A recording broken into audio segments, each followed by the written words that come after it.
From gas to groceries, the cost of living has been on a tear since spring, fueled by epic supply chain snarls, higher energy prices, and the uncertain pandemic situation. This fall, inflation hit levels not seen in nearly 2 decades. Under normal circumstances, the central bank would hike interest rates to tame inflation, but there's nothing normal about what's happening now.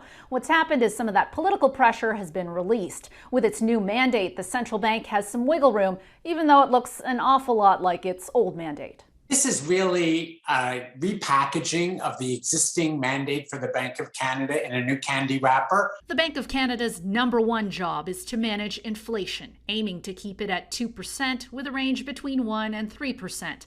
That's how it's been for 3 decades, and that isn't budging. But now, encouraging maximum employment without causing too much inflation is part of the bank's job, too. It sort of was before, but now it's official. And Governor Tiff Macklem says this provides flexibility during a recovery that isn't being felt by everyone. A more inclusive economy is a bigger economy with more prosperity for all. That means the central bank may sometimes hold its key interest rate at a low level for longer than usual.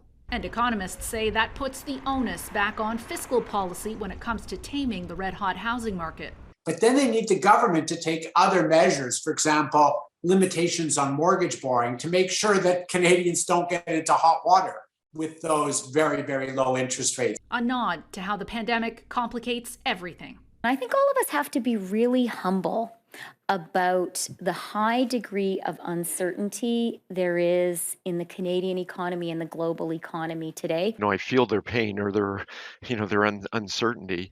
Raising questions about how effective rate hikes, likely to start in the spring or summer, can be at taming the cost of living, which has surged because of factors beyond our borders. Gaviola, Global News, Toronto.